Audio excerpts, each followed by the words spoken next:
nome da mensagem é Quebrando Paradigmas. Atos 10 vai dizer assim: morava em Cesareia um homem de nome Cornélio, centurião da corte italiana, piedoso e temente a Deus com toda a sua casa, e que fazia muitas esmolas ao povo, e de contínuo orava a Deus. Esse homem observou claramente durante uma visão, cerca da hora 9 do dia, um anjo de Deus que se aproximou dele e lhe disse: Cornélio. Este, fixando nele os olhos, possuído de temor, perguntou: que é, Senhor?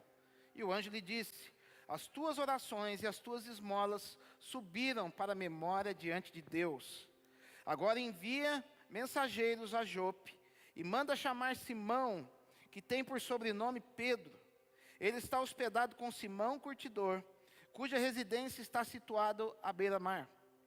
Logo se retirou o anjo que lhe falava, chamou 2 dos seus domésticos e um soldado piedoso que estavam a seu serviço, e havendo-lhes contado tudo, enviou-os a Jope.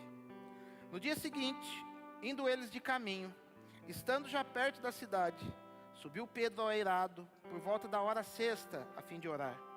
Estando com fome, quis comer, mas enquanto lhe preparavam a comida, sobreveio-lhe um êxtase. Então viu o céu aberto, e descendo um objeto como se fosse um grande lençol, a qual era baixado à terra pelas 4 pontas, contendo toda a sorte de quadrúpedes, répteis da terra e aves do céu. E ouviu-se uma voz que dirigia a ele: levanta-te, Pedro, mata e come. Mas Pedro replicou: de modo nenhum, Senhor, porque jamais comi coisa alguma comum e imunda. Segunda vez, a voz lhe falou: ao que Deus purificou, não consideres comum. Sucedeu isto por 3 vezes, e logo aquele objeto foi recolhido ao céu. Enquanto Pedro estava perplexo sobre qual seria o significado da visão, eis que os homens enviados da parte de Cornélio, tendo perguntado pela casa de Simão, pararam junto à porta. E chamando, indagavam se ali estava hospedado Simão, por sobrenome Pedro. Enquanto meditava Pedro acerca da visão, disse-lhe o Espírito: estão aí 2 homens que te procuram. Levanta-te, pois, desce e vai com eles, nada duvidando, porque eu os enviei. E descendo Pedro para junto dos homens, disse: aqui me tendes, sou eu a quem buscais? A quem viestes? Então disseram: o centurião Cornélio, homem reto e temente a Deus, e tendo bom testemunho de toda a nação judaica, foi instruído por um santo anjo para chamar-te à tua casa e ouvir as tuas palavras. Pedro, pois, convidando-os a entrar, hospedou-os. No dia seguinte, levantou-se e partiu com eles. Também alguns dos irmãos que habitavam em Jope foram em sua companhia. No dia imediato, entrou em Cesareia. Cornélio estava esperando por eles, tendo reunido seus parentes e amigos íntimos. Aconteceu que, indo Pedro a entrar, lhe saiu Cornélio ao encontro e, prostrando-lhe aos pés, o adorou. Mas Pedro o levantou, dizendo: ergue-te, que eu também sou homem. Falando com ele, entrou encontrando muitos reunidos ali, a quem se dirigiu dizendo: vós bem sabeis que é proibido a um judeu ajuntar-se ou mesmo aproximar-se a alguém de outra raça, mas Deus me demonstrou que a nenhum homem considerasse comum ou imundo. Por isso, uma vez chamado, vim sem vacilar, perguntando, pois, por que razão me mandaste chamar?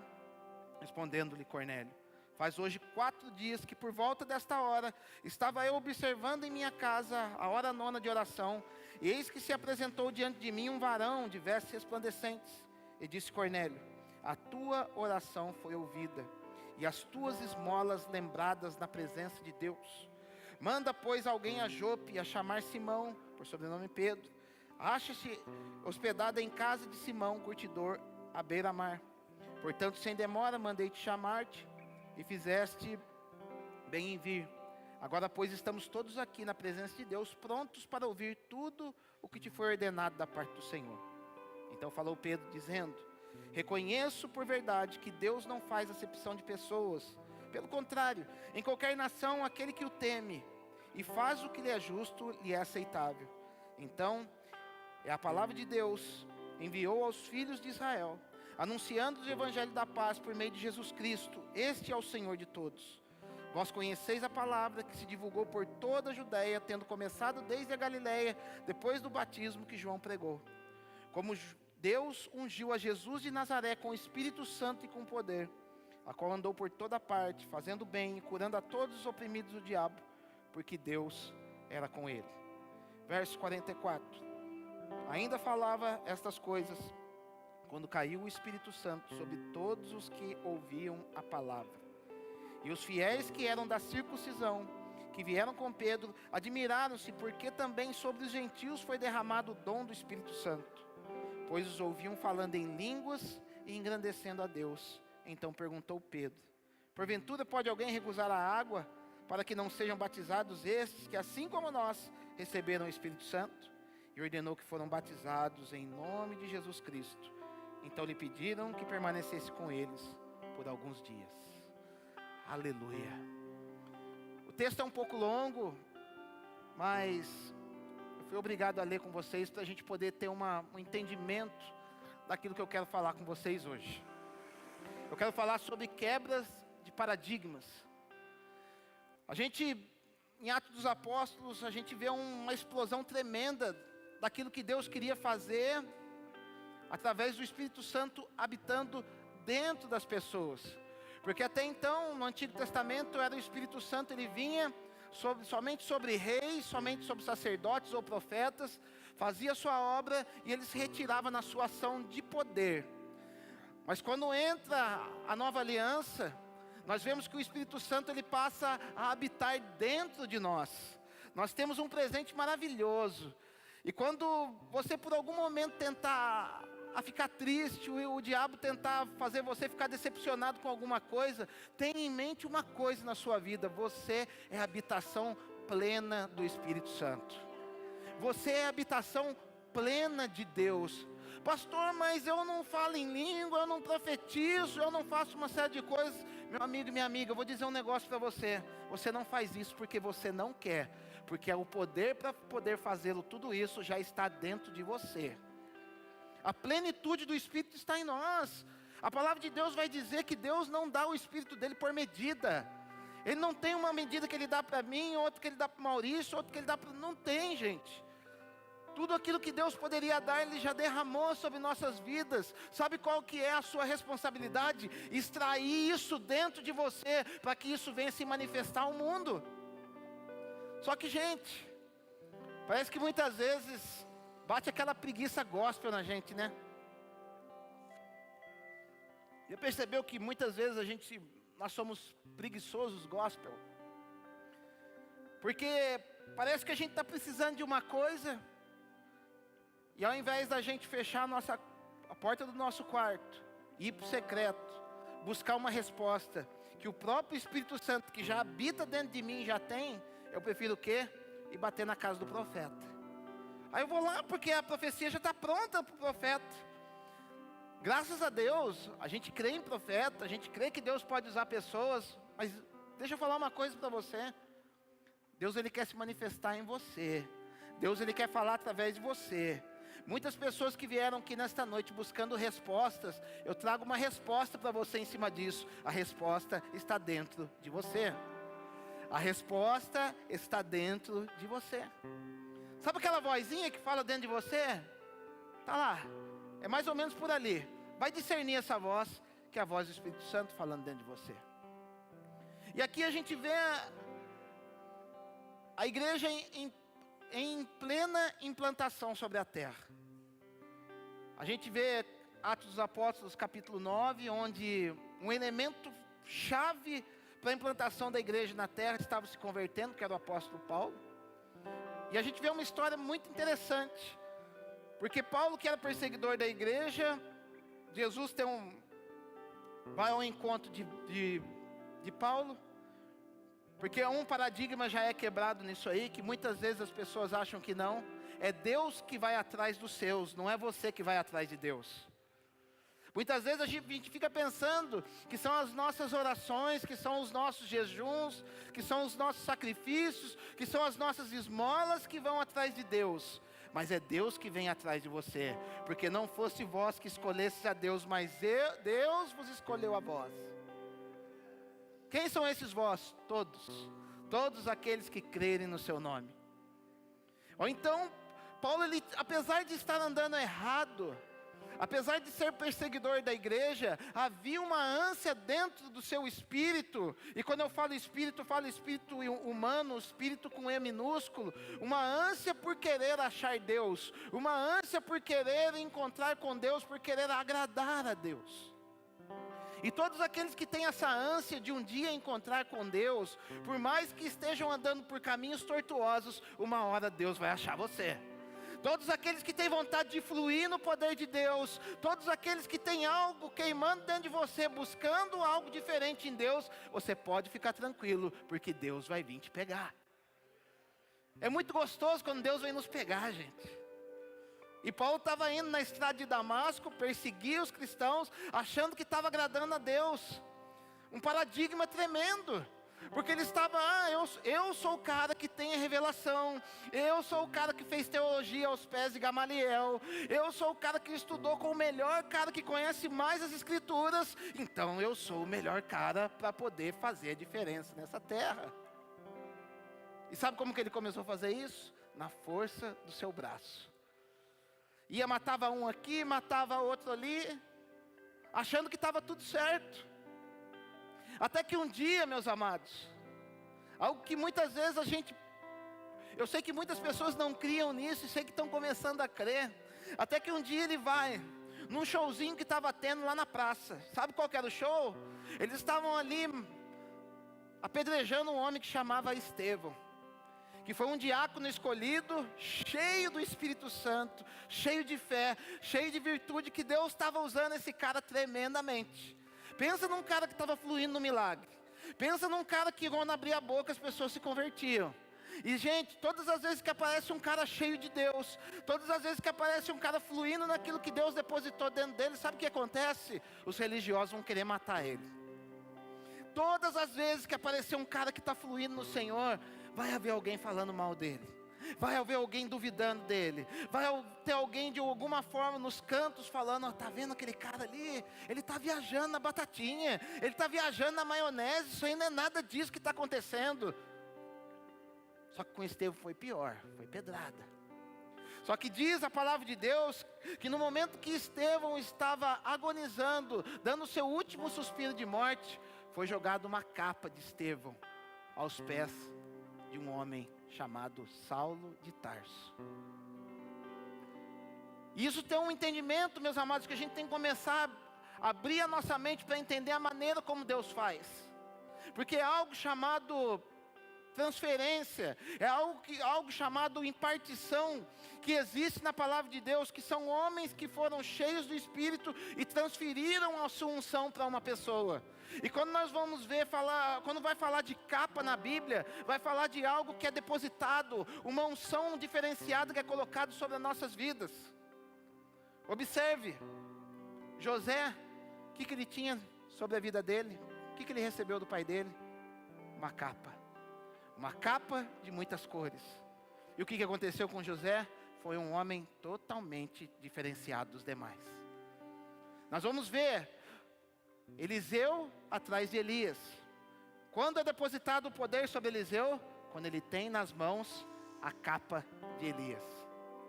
Nós vamos ver nos últimos dias de Jesus, no momento da sua morte, por que alguns dos guardas brigavam entre si? Porque estavam disputando a capa de Jesus.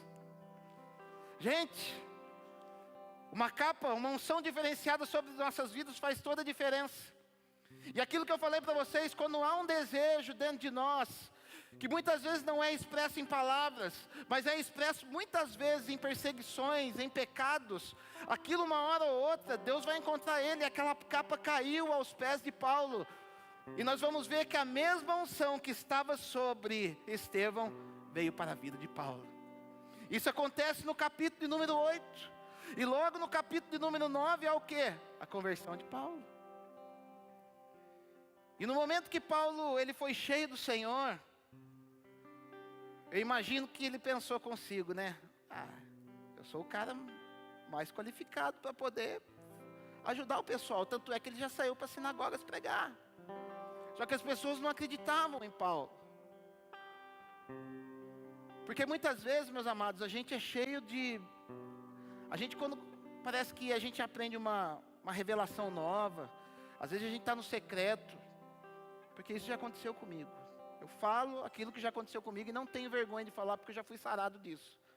Às vezes a gente está no secreto e Deus dá uma revelação nova da palavra, e a gente fica, nossa, descobri a roda gospel. Com essa aqui eu vou arrebentar, com essa aqui eu vou incendiar e detonar a boca do balão.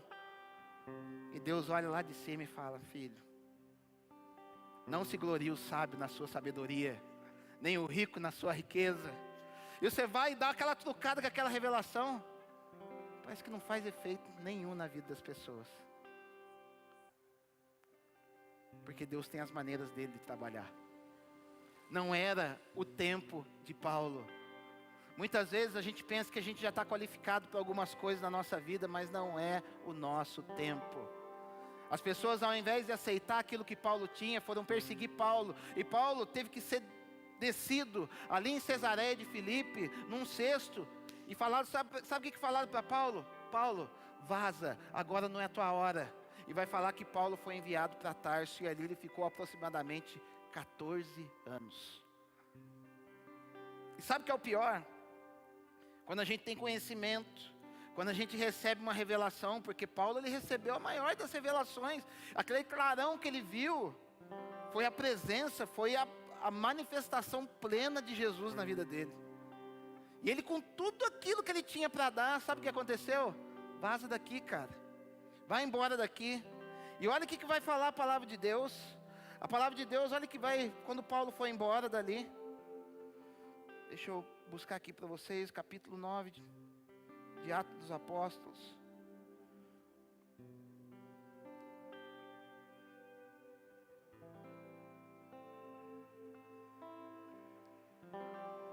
Opa, meu Deus. Aleluia. Capítulo 9, verso de número 31. Exatamente quando Paulo estava fora da jogada. A igreja, na verdade, tinha paz por toda a Judeia, Galileia e Samaria, edificando-se e caminhando no temor do Senhor e no conforto do Espírito Santo. Crescia em número. Sabe por quê, gente? Quando a gente acha que a gente vai fazer alguma coisa, Deus fala assim: não é você não, eu vou fazer sem você para mostrar que não é você que faz, sou eu que faço na tua vida.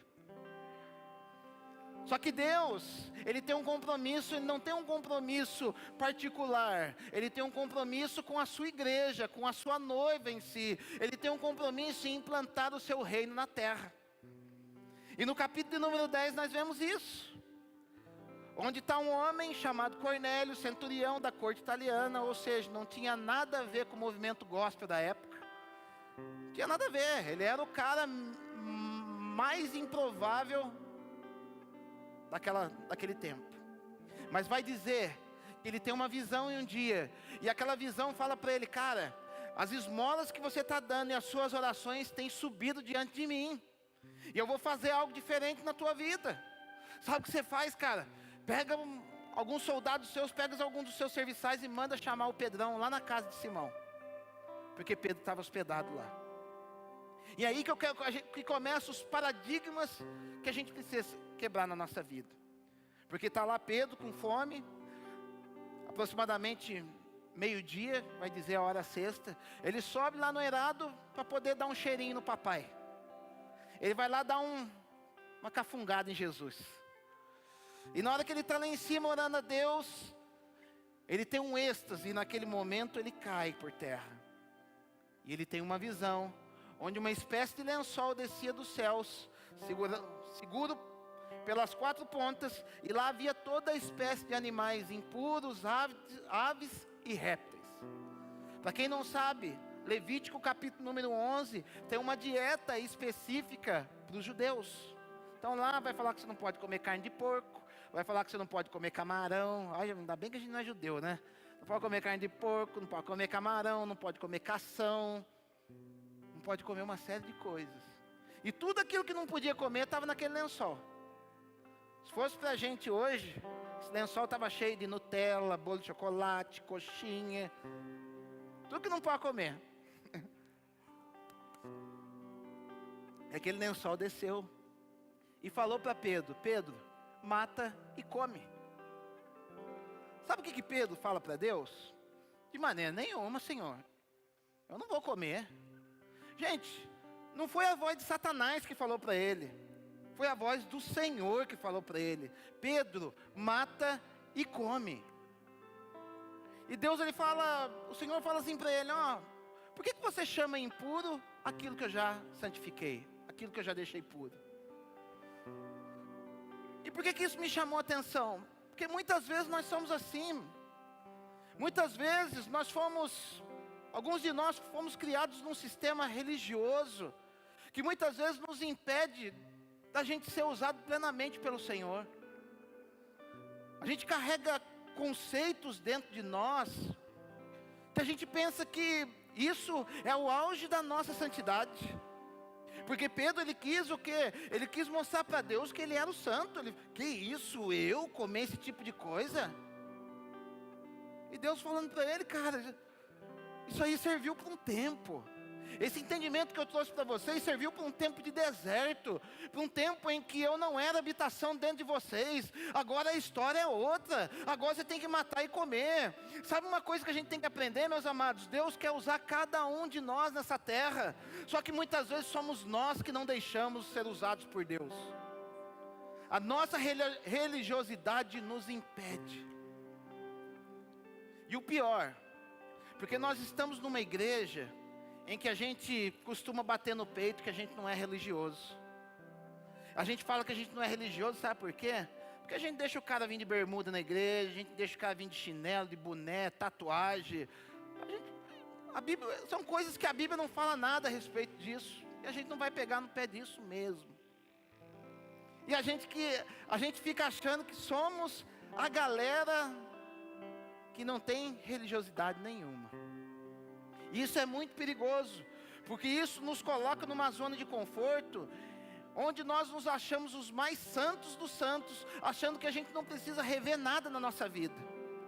Porque quando nós estamos inseridos num ambiente que tem uma religiosidade bem escancarada, onde o pastor ele fica medindo o tamanho da saia das irmãs, ou se a gravata do irmão está boa, se está mais para a esquerda, ou se está mais para a direita. Ele define o corte de cabelo que o fulano tem que ter. Ele define se o cara pode ter barba, se o cara não pode ter barba. Ele define se a mulher pode rapar o pelo ou não pode rapar. Quando está num ambiente assim, é mais escancarado. A pessoa ela começa a rever o seu padrão de conduta de uma maneira mais rápida. Mas quando nós estamos inseridos num ambiente que aparentemente não tem religiosidade nenhuma, parece que a gente se acomoda e a gente acha que está tudo certo.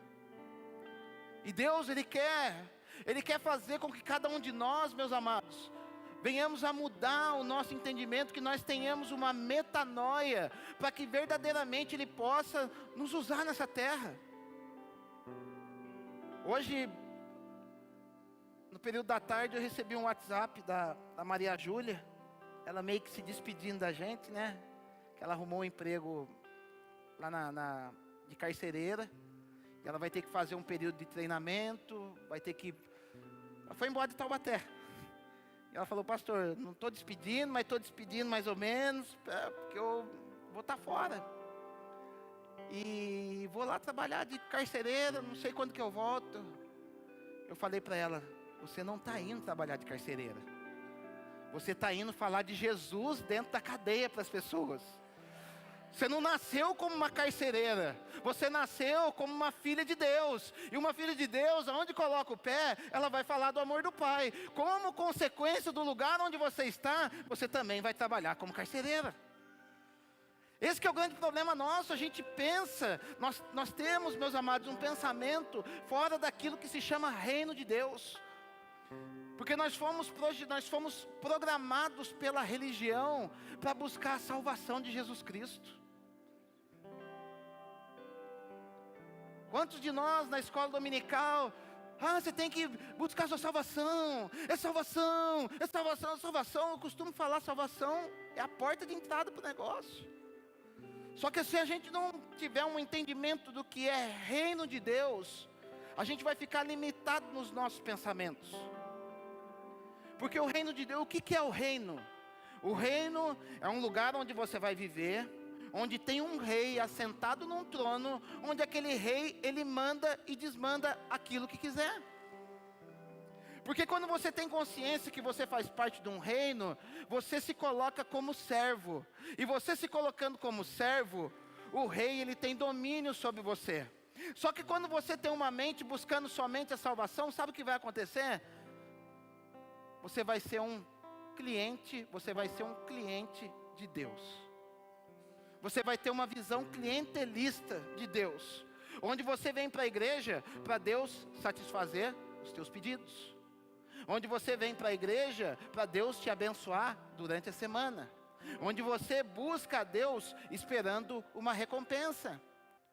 E a gente acaba ficando como quê? Como cachorrinhos atrás de Deus, como cachorrinhos clamando, implorando por uma bencinha que Deus tem para dar. E meus amados, eu quero dizer para você, você não tem que abanar rabinho para pedir uma bênção de Deus. Entra numa mentalidade de reino, porque a partir do momento que você for servo, o rei, ele vai abençoar a tua vida. Porque nós servimos a um rei que é justo. E a Bíblia dá exemplos de reis que foram reis justos. Nós vamos ver o livro de Neemias. Está lá Neemias, na Pérsia, junto com o rei Ataxerxes.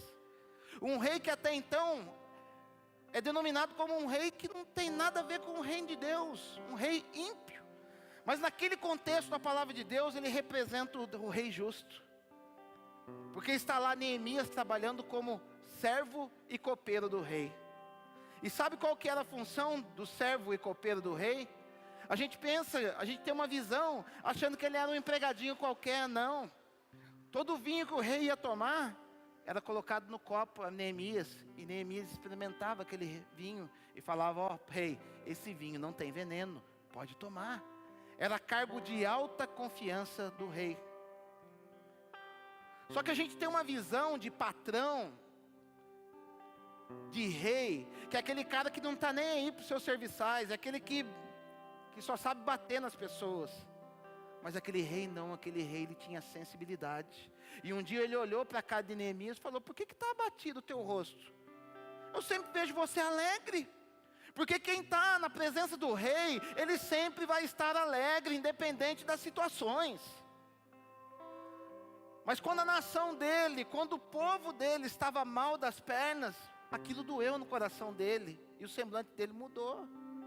Mas ele estava ali servindo o rei, ele não foi pegar atestado para não ir diante do rei. Porque a gente tem que tomar cuidado, gente.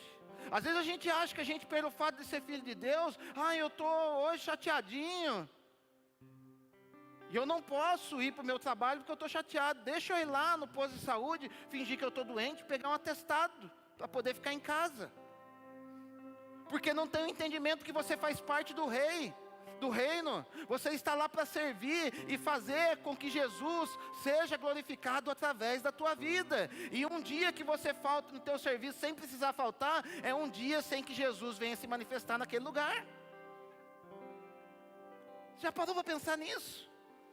Por isso que nós vamos ver em Colossenses, Paulo falando, quando for servir aos patrões, sirva fazendo não como servindo aos homens, mas quando fazendo para Deus. Tudo que você faz é para Deus. Por isso que vai ter muitas coisas que você vai fazer e a pessoa não vai te dar nenhum obrigado, porque a sua recompensa não é da pessoa, a sua recompensa vem dos céus. E tem coisa que vai acontecer na tua vida que é fruto daquele tapinha nas costas que você não ganhou lá atrás. Então, se a gente não tiver um entendimento que a gente faz parte, a gente vai chegar diante de Deus igual Pedro chegou, e começar a arrotar para Deus todas as nossas santidades. Já percebeu que muitas vezes nós arrotamos as nossas santidades ao Senhor? O Senhor está me mandando eu pedir perdão para o meu irmão, E eu não estou sentindo de fazer isso. Mas em compensação, Senhor, eu já jejuei essa semana. Em compensação, Senhor, eu já li a Bíblia essa semana.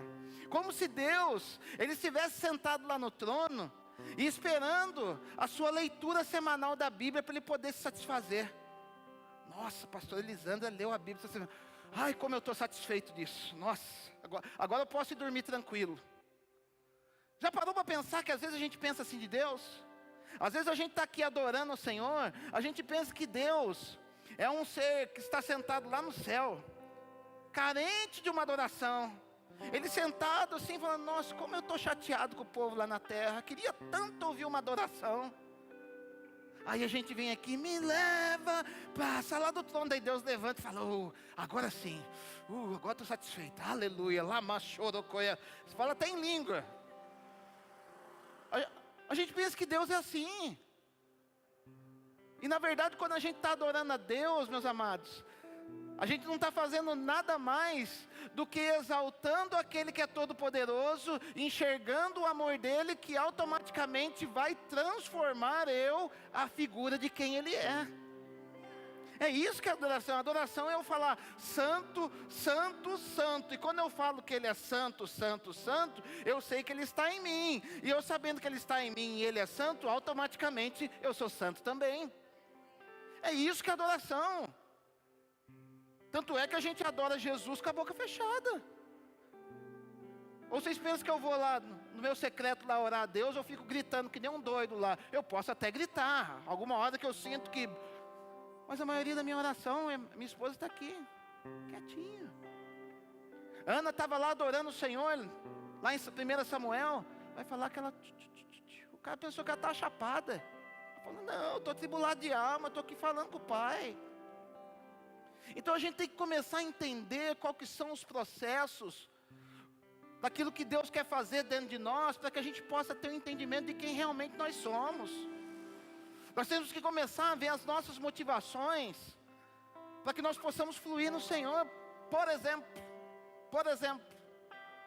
eu falei de adoração, que adoração nada mais é que, não é para Deus, adoração é para mim mesmo, é direcionada a Deus, mas aquilo vai fazer bem para mim, não vai fazer bem para Deus. Adoração, tem anjo lá nessa hora, dizendo, não tem... Os anjos que estão ao redor do Senhor, eles não estão com nenhuma música bem elaborada, com nenhuma letra ungida. A única coisa que os anjos estão ao redor do Senhor, estão dizendo agora é, santo, santo, santo. E isso faz com que a natureza dos anjos seja santa. Outro ponto crucial que eu queria falar com vocês, para quebrar alguns paradigmas, a questão das ofertas. Porque às vezes a gente vem para a igreja e a gente quer ensinar vocês a dizimar, a gente quer ensinar a ofertar. E a gente fala assim, deixa eu ir lá ofertar, deixa eu ir lá dizimar, porque senão o devorador vai pegar essa semana. A gente serve o Deus que é dono da prata e do ouro. Você acha que ele está precisando do seu realzinho dentro da urna para poder construir a obra dele aqui na terra? Às vezes a gente entra numa arrogância diante de Deus e a gente nem percebe isso. Na verdade isso é uma arrogância, achar que eu estou aqui porque eu estou abençoando a obra de Deus. Cara, você tem que fazer isso da maneira correta, temos que fazer com entendimento. Nós temos que ter um culto racional, e um culto racional não é vir colocar dinheirinho aqui, achando que você está agradando o Senhor de maneira nenhuma. É você entender que tudo aquilo que você tem, foi que Ele deu. E se Ele deu, Ele é dono de tudo, Ele é maravilhoso na tua vida, Ele é Deus na tua vida. Eu quero fazer com que Ele seja participante disso. É isso, é para isso que serve. E quando Ele é participante disso, Ele considera aquilo como se fosse tudo dEle. E quando Ele considera aquilo como fosse tudo dEle, aí sim, o inimigo não vai colocar a mão lá. E a gente vem com aquele papo, né?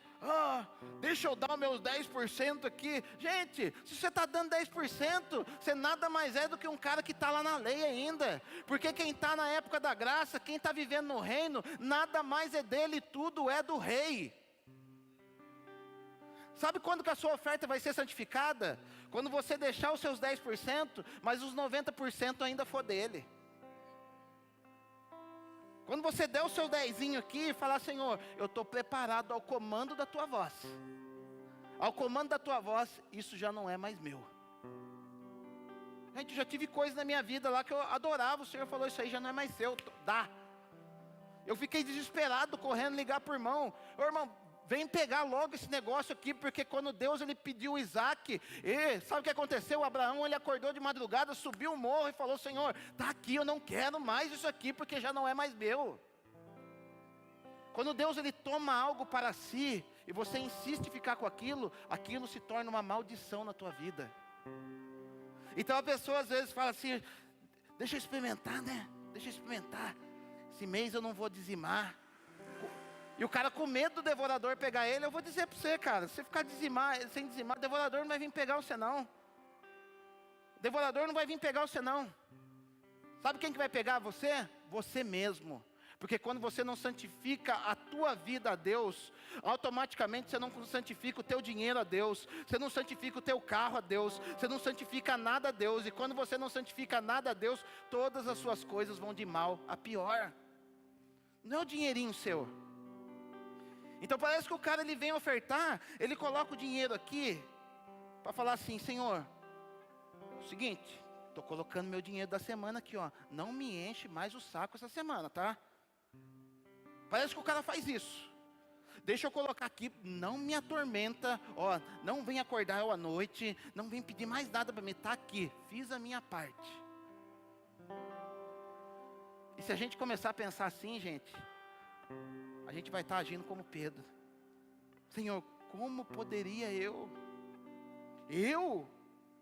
já estou fazendo a minha parte já está aqui. A gente tem que entender que tudo é do rei. Num reinado, nada é das pessoas, tudo estão em posse das pessoas, mas nada são das pessoas.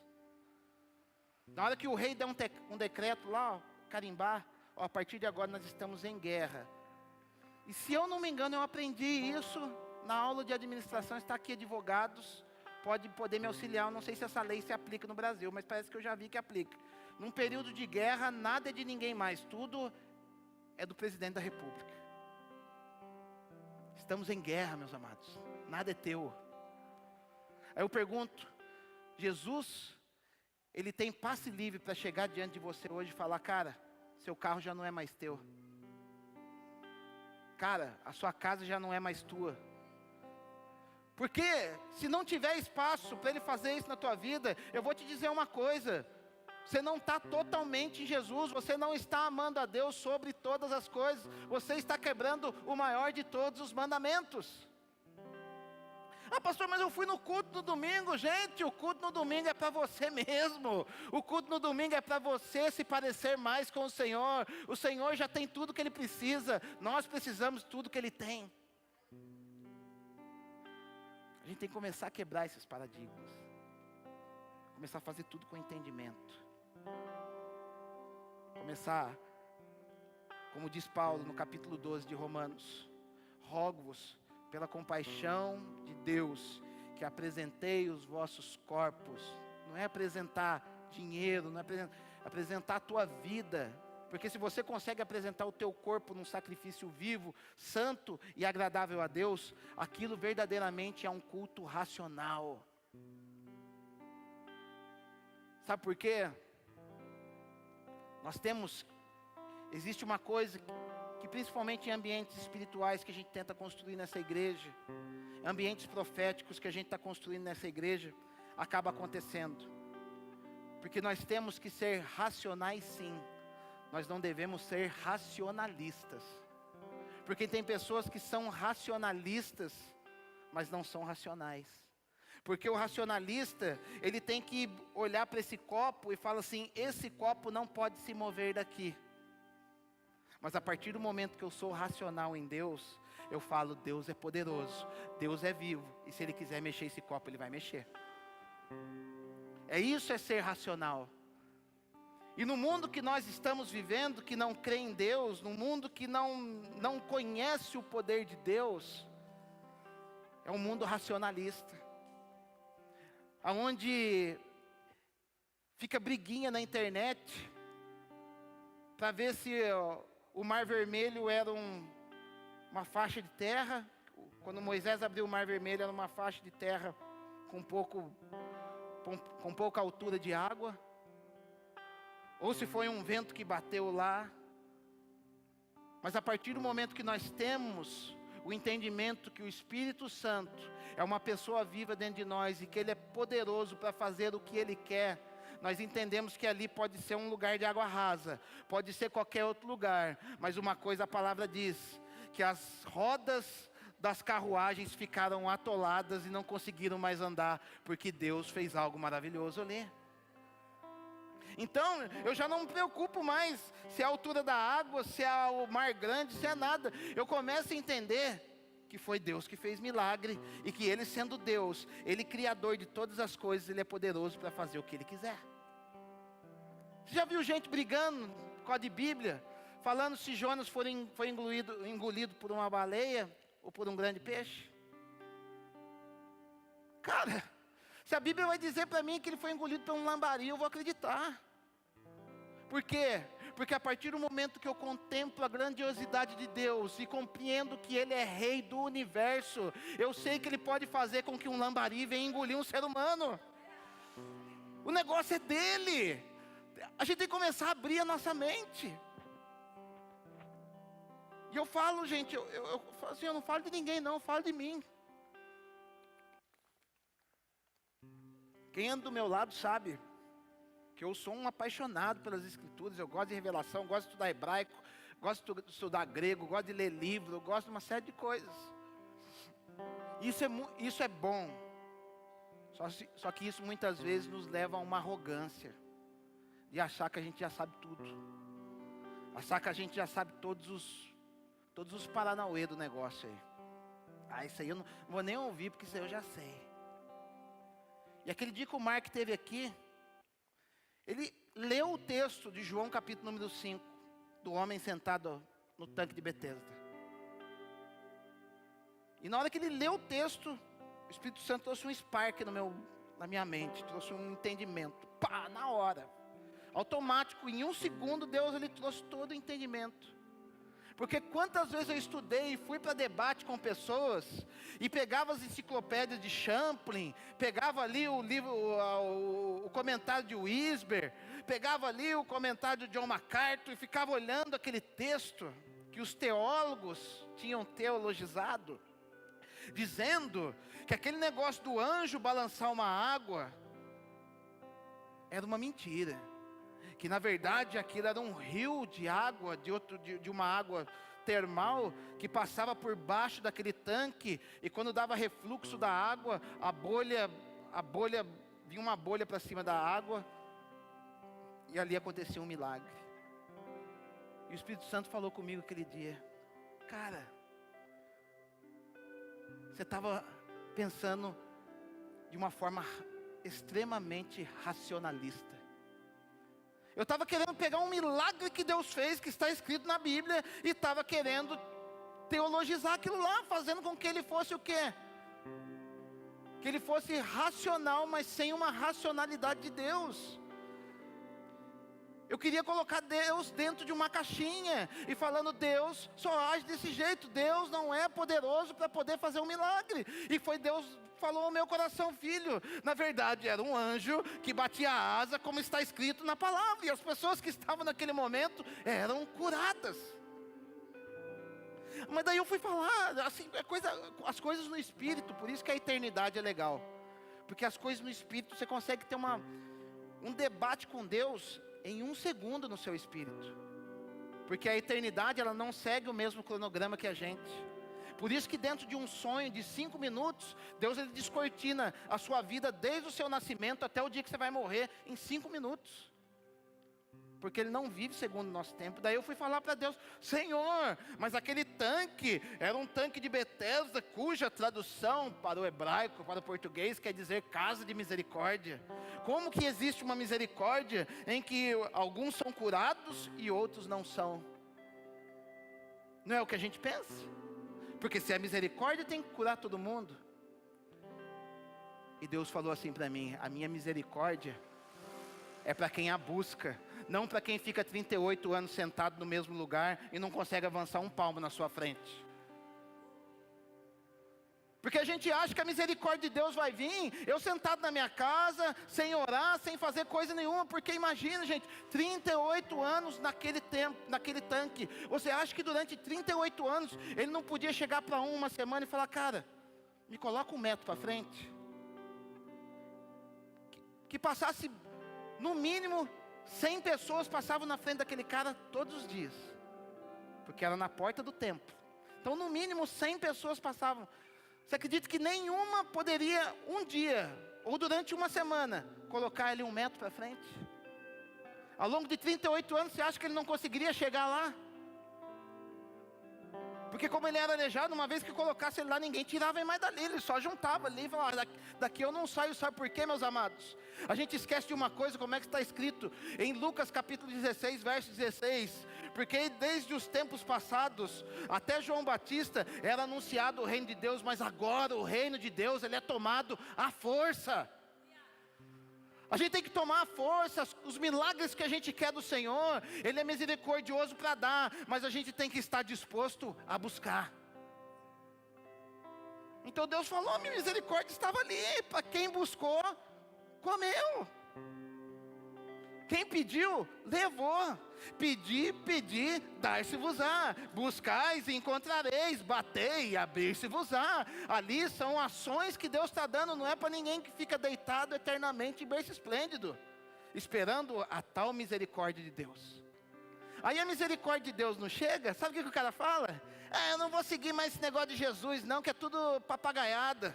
Porque eu pedi tal coisa e ele não fez. A gente foi para o retiro esse final de semana, foi eu com o André. Uma mulher ligou para o André, eu ficava abismado do que a mulher falava para o André. Uma mulher que não buscou a Deus, revoltada, foi para a Umbanda, foi para o Candomblé e xingava Jesus, xingava evangélico, xingava um monte de coisa. Eu falei: ela não fez a parte dela. Aí Jesus não fez a parte dele, porque ele só faz a parte dele para quem é filho. Para quem não é filho, ele não vai fazer. E ela estava lá toda revoltada. Aí eu até, às vezes não tinha nada para fazer, eu falava: André, liga ela para ela de novo, lá para a gente escutar ela. Porque eu queria saber o que passa dentro da mente de uma mulher dessa, gente. Mas muitas vezes nós estamos dentro da casa do Senhor, revoltados com Deus, pelo fato dele não ter feito algo para nós, sem que nós tivéssemos buscado o suficiente. Porque a palavra de Deus vai dizer que eu tenho que me posicionar e ter a natureza de Deus em nós.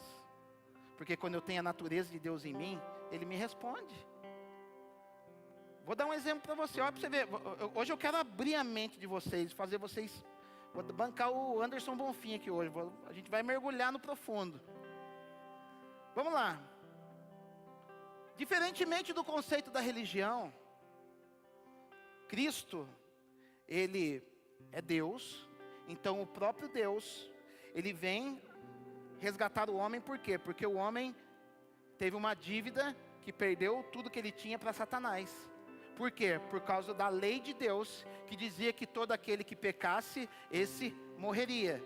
Então, para poder redimir o pecado, o próprio Deus, Ele vem à terra, encarnado, mas sendo Deus, e se entrega como um sacrifício vivo. E esse sacrifício, Ele foi suficiente para quê? Para pagar uma dívida para com Deus. Porque a religião vai dizer para você que Jesus se entregou para poder pagar uma dívida para o diabo.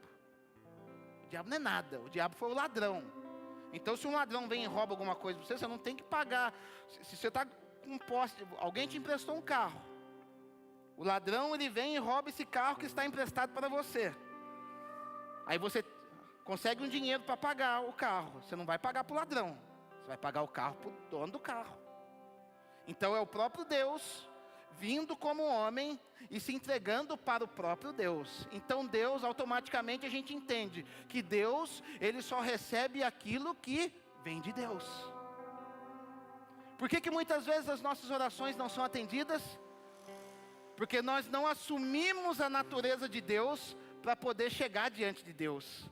Por isso que Tiago vai dizer: vocês pedem, mas não recebem, porque vocês pedem mal, para que vocês venham gastar com o seu próprio umbigo, no seu próprio deleite. Mas quando eu vou diante de Deus, pedir algo para Ele, que é do interesse dEle, assumindo a natureza dEle, para poder fazer com que o nome dEle seja glorificado, você pode ter certeza, você vai ser atendido. Então a gente chega de qualquer jeito diante de Deus: pá, Deus, manda aí. Mas não, eu tenho que assumir a natureza de Deus.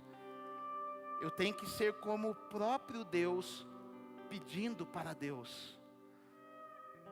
Porque eu não sei, talvez você tenha esquecido isso. Você é um Jesus aqui na terra.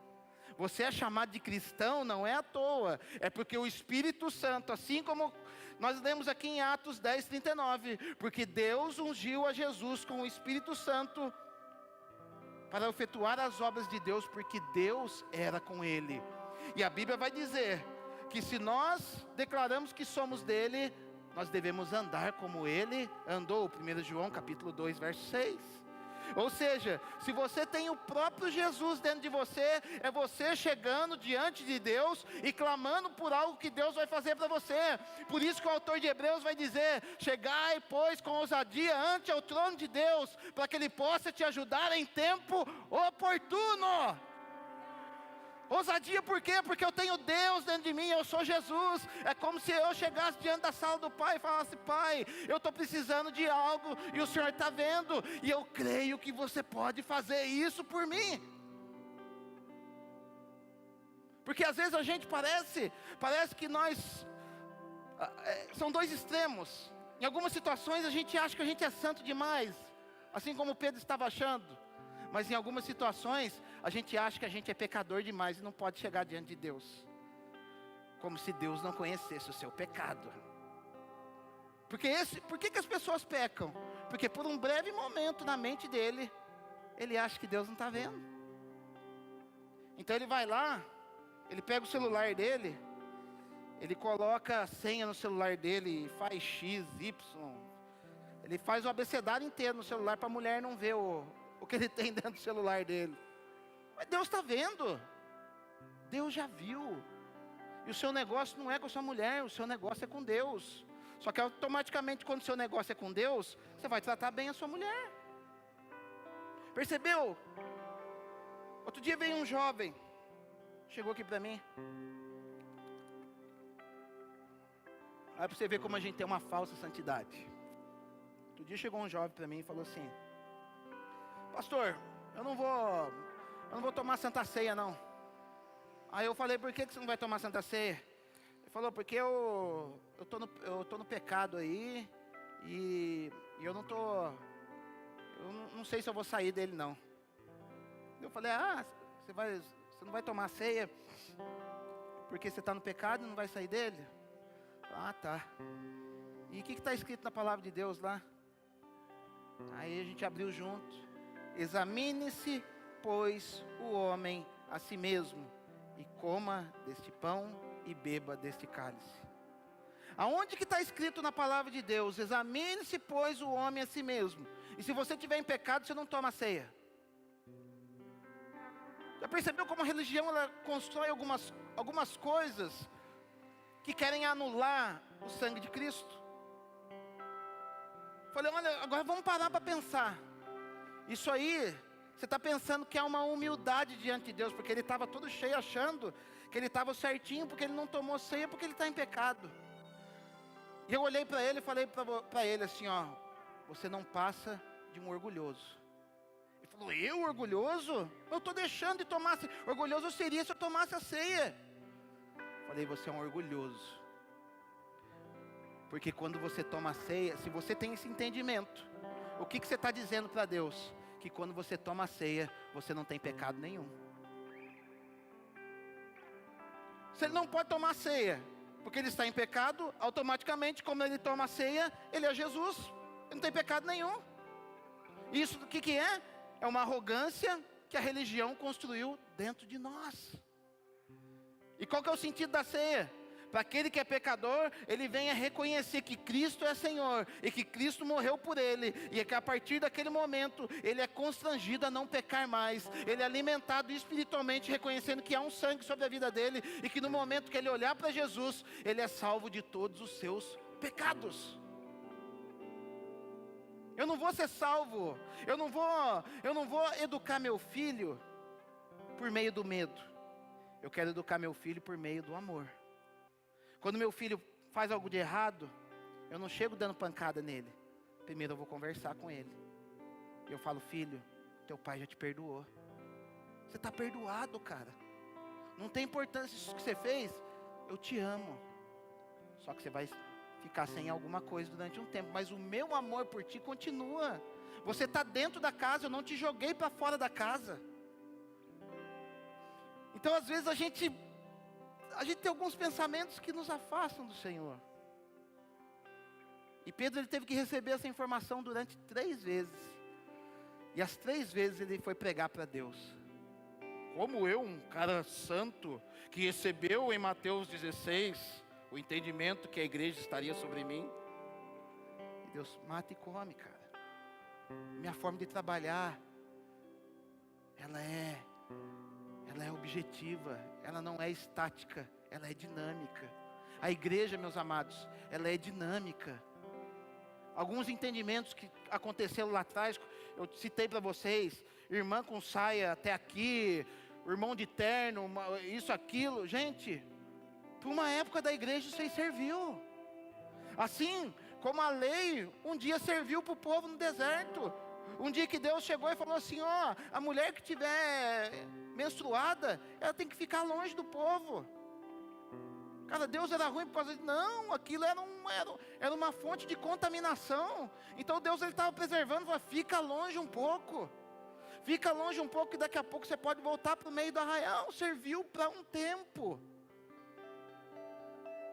A gente tem que deixar as nossas religiosidades de lado. Então esse negócio de saia, de roupa, serviu para um tempo. Amém, a igreja evoluiu. E cada vez mais a igreja caminha para trabalhar nas motivações do homem e não naquilo que é externo. Porque antes era muita aparência, então eu vejo hoje, e eu vejo esperança na igreja. Eu vejo gente hoje na internet descendo sarrafo na igreja. A igreja, gente, para mim a igreja está melhorando pra caramba. Porque aquele que está em Cristo, aquele que verdadeiramente está em Cristo, ele entende verdadeiramente o que é ser filho de Deus. O entendimento de filho desses últimos dias, meus amados, é muito mais aguçado do que foi lá atrás. Só que às vezes a gente olha somente para o negativo. Eu pus esses dias na rede social lá, a turma chegando para Jesus e falando: Jesus, lá em João 9... João, ele tinha curado. Jesus, ele chegou, ele viu um cego lá, ele curou o cego e saiu andando. E daí chegou aquele monte de religioso cercando o cego, espremendo o cego.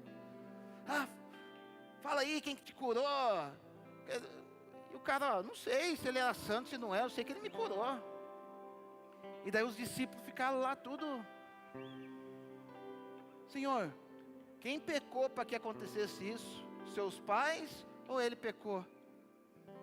Jesus falou: ninguém, não foi ele nem seus pais, mas o que aconteceu com ele é para que se manifestasse a glória de Deus.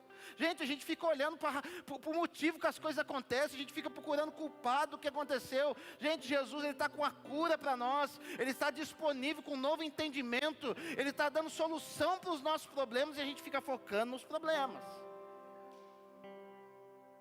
Fico procurando no irmão, o que o irmão fez lá no passado, o que ele não fez. Gente, se alguém está em Cristo, nova criatura é.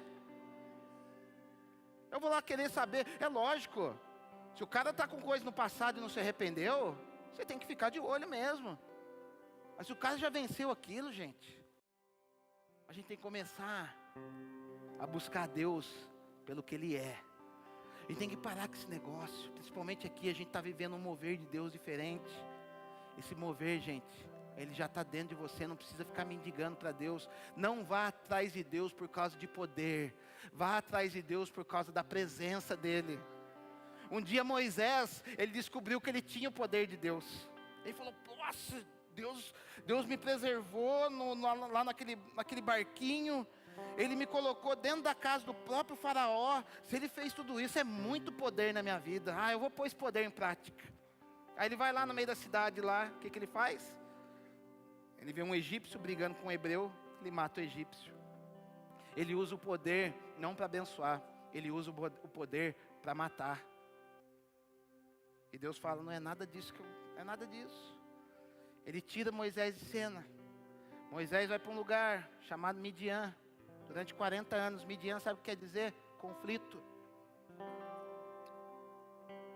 Ele foi ali rever os conflitos dele. Porque no meio do nosso conflito, meus amados, quando nós achamos Deus no meio do conflito, é sinal que nós já vencemos o conflito. E ele vence o conflito, ele fica lá no monte, durante 40 anos. E no dia que Deus aparece para ele, novamente com poder, ele fala, Senhor, eu não quero esse poder não. A sarça ardia e não se consumia. E ele falava, Senhor, eu não quero esse poder. Eu não quero, porque eu já lidei com o poder lá atrás e deu errado. Manda outro no meu lugar. Deus fala, não, agora é você. Porque você já é um cara que já não tem mais conflito. Porque quando você me busca, os conflitos vão embora. Eu costumo dizer, eu disse aqui outra vez, quem tem o Espírito de Deus, ele é resolvido. Porque o Espírito Santo é o Espírito que nos resolve. Ele era um cara resolvido. E Deus falou, agora sim, eu vou dar o meu poder para você, eu não quero. E Deus fala assim, não, você vai querer sim, só que faz um negócio. Tira a sandália do pé, porque aqui é terra santa. Sabe o que Deus estava dizendo ali? O cara, quando ele tem uma certa posição, ele tem sandália, ele tem uma série de coisas. Quando ele é filho, ele tem sandália. E Deus estava falando, não é momento de você ser filho ainda, é momento de você ser servo. E o servo não tem sandália, põe o pé no chão. Porque quando você for um bom servo, automaticamente você vai ser um bom filho. Todo bom filho é um bom servo. Sabe aquele filho que você fala assim, ó filho, vai lá, pega um negócio no carro para mim? O filho vai lá e pega, porque ele é um bom servo. E automaticamente ele sendo um bom servo, ele vai ser um bom filho. E ele vai. Só que ele aprendeu uma coisa. Ele cheio do poder de Deus, 10 milagres aparecendo, joga a vara vira cobra, coloca a mão aqui, mão fica leprosa, rã, piolho, saraiva, gafanhoto, uma série de coisas, mar vermelho abrindo, poder bombando, só língua estranha, só poder de Deus. Só que como ele era resolvido, aquilo não subiu para a cabeça dele. E um dia ele vai diante de Deus, e Deus vê o pecado do povo. O povo tudo pecou lá, Moisés. O teu povo pecou lá. E Moisés fala, meu povo não, é o teu povo. Ou seja, já começa a ver que ele era um cara resolvido. Ele entendia que as ovelhas já não eram dele, as ovelhas eram do Senhor. A gente tem que ter um entendimento, líderes dessa casa, pessoas que têm uma vocação para liderar. Sabe o que acontece? Aqueles que estão debaixo de vocês não são teus, eles são do Senhor. Eles estão sob a tua responsabilidade, mas eles são do Senhor. E ele entendeu isso aí, ele falou, não, o povo é teu, Senhor. Ele falou, então eu vou destruir todo esse povo aí, vou começar um através de você. Como disse o Luiz Hermínio lá, se falar isso para muito pastor hoje em dia, ele fala, amém, Senhor, vamos embora. Acaba com todas as igrejas aí, deixa só a minha. E ele pegou e... Só que uma coisa ele disse para Deus. Deus falou assim para ele, ó, então vamos fazer o seguinte... Já que está tudo certo entre nós, eu não vou discutir, não vou destruir o povo. Eu vou fazer o seguinte, eu vou mandar um anjo na frente de vocês. Porque o anjo ele vai resolver o problema de vocês. Ele vai abrir mar se for necessário de novo. Ele vai tirar a água da rocha. Ele vai fazer uma série de coisas. Pode ir tranquilo, que o anjo vai na minha frente. Moisés falou assim, Senhor, se o Senhor não for conosco, não nos faça sair daqui. Sabe por quê? Porque ele entendia que o anjo era poder, mas ele não queria mais o poder, ele queria a presença. E quando você clama pela presença, quando você chama a presença de Deus, quando você vai para o teu secreto falando, Senhor, eu estou precisando de carro, mas não é carro que eu vim pedir. Eu estou precisando de casa, mas não é casa que eu vim pedir. Eu vim buscar a tua presença. A coisa vai mudar para o teu lado. Porque quando você tem a presença de Deus, você tem a natureza de Deus. E quanto mais natureza de Deus, mais Ele vai poder fluir na tua vida.